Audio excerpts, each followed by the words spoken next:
Et on a le plaisir de recevoir aujourd'hui le professeur Aimé Boni. Bonjour. Bonjour. Vous êtes médecin, cardiologue, enseignant universitaire aussi. Vous avez présenté très récemment un important travail d'études panafricain sur le traitement des maladies du cœur. C'était à l'occasion du Congrès mondial de cardiologie à Paris. C'était au début du mois. Votre travail a d'ailleurs été primé comme l'une des 7 meilleures études dans le domaine. Alors, on va en parler de cette étude, mais d'abord, professeur Aimé Boni, ce constat, les maladies cardiovasculaires, elles explosent en Afrique? Les maladies cardiovasculaires explosent en Afrique. L'incidence, c'est-à-dire le nombre de nouveaux cas par an, est en augmentation en Afrique et dans les pays pauvres par rapport aux pays développés, puisque là-bas la prévention elle est plus efficace. Donc on a de plus en plus de maladies cardiovasculaires. On meurt aussi de plus en plus de maladies cardiovasculaires en Afrique par rapport à l'Occident. Par rapport à l'Occident, et vous dites c'est notamment dû à un manque de prévention, donc. La prévention est balbutiante. Donc il faut mettre un accent sur la prévention parce que prévenir vaut mieux que guérir, et en détectant les malades cardiaques ou ceux susceptibles de devenir cardiaques à court terme, le fait de les détecter permet de maîtriser en fait cette évolution. Et on a donc des facteurs de risque de maladies cardiovasculaires qui sont connus et qui, si elles sont mis en évidence très tôt, permettront d'éviter d'aller vers la maladie. Or, cette détection-là n'est pas suffisamment faite en Afrique. Très bien, avant de continuer, nos téléspectateurs ont tenu à vous poser des questions. On écoute tout de suite la première. Bonjour docteur, je voudrais savoir quelle alimentation il faudrait avoir pour éviter les risques de maladies cardiovasculaires. Alors, les aliments riches en sel doivent être évités parce que le sel favorise la rigidité des artères, donc va augmenter la pression artérielle, donc l'hypertension artérielle. Le sel retient de l'eau dans l'organisme, et lorsqu'on a un cœur qui est déjà fatigué, il va retenir de l'eau et le sel va majorer cette rétention d'eau, et on va donc avoir une insuffisance cardiaque majorée. Donc le sel n'est pas bon pour le cœur.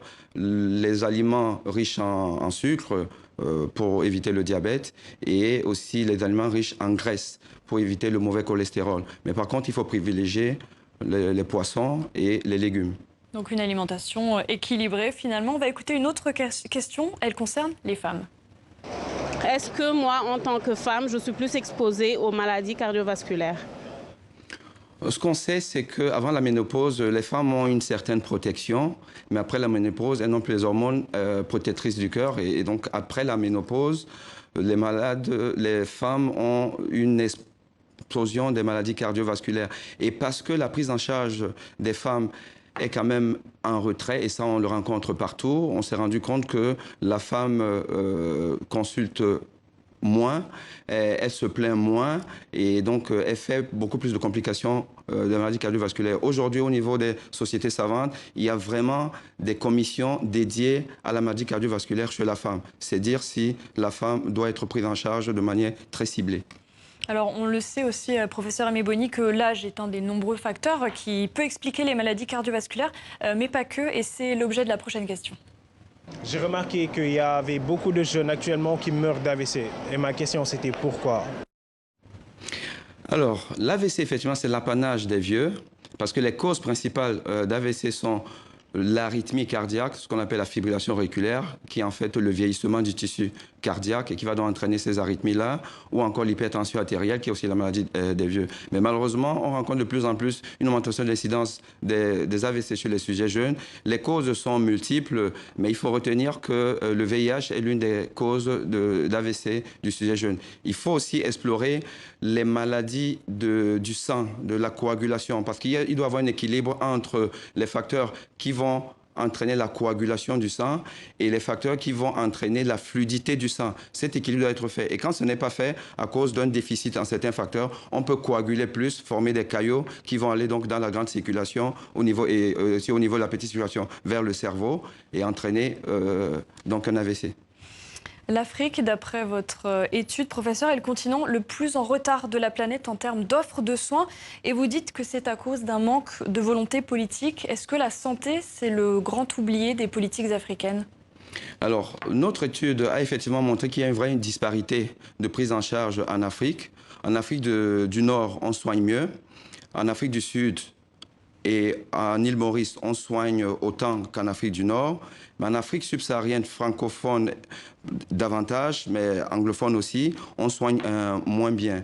Et la raison principale, c'est que les politiques de santé ne remettent pas l'être humain au centre du développement. Il y a peu de moyens mis en jeu. Il faut savoir que la déclaration d'Abuja en 1991 avait demandé aux États de consacrer 15% de leur budget à la santé. Or, la plupart des pays sont à moins de 5%.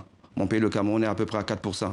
Et donc, vous vous rendez compte qu'avec moins de 4%, c'est-à-dire à peu près 20 $ par habitant par an que les États consacrent à la santé, on ne peut pas soigner un individu avec 20 $. Donc, les familles sont obligées de passer à la caisse. Or, la pauvreté étant quand même très prégnante dans nos sociétés, les gens se soignent mal. Et d'ailleurs, une autre étude internationale du professeur Hamilton au Canada, du professeur, autant pour moi, Salim Youssouf à Hamilton au Canada, a démontré que aujourd'hui, le facteur de risque le plus important de développer maladie cardiovasculaire et de mourir de maladies cardiovasculaires, c'est le faible niveau d'éducation. Plus on est moins éduqué, plus on va développer les maladies cardiovasculaires. Et ça se comprend, parce que quand on n'est pas éduqué, on ne peut pas rentrer sur le marché de l'emploi. Et si on n'est pas sur le marché de l'emploi, parce qu'on est au chômage, on ne pourra pas avoir des revenus permettant de se soigner et de soigner sa famille. Donc on va mourir, on va développer ces maladies, on va mal manger et on va mourir de maladies cardiovasculaires. Donc aujourd'hui, la gouvernance nous montre qu'on doit faire des efforts en termes de bonne gouvernance pour pouvoir éviter les maladies cardiovasculaires. Et d'ailleurs, ça fait qu'on en arrive en Afrique à mourir de maladies qui sont finalement curables aujourd'hui.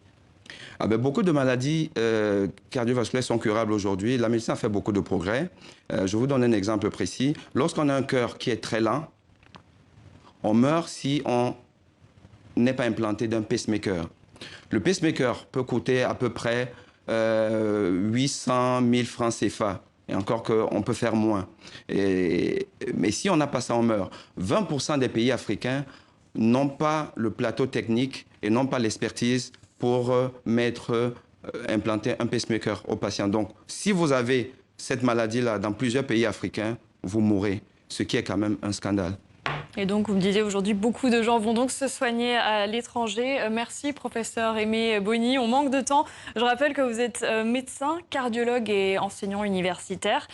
C'est ainsi que s'achève votre journal Afrique. Merci de nous avoir suivis. Merci.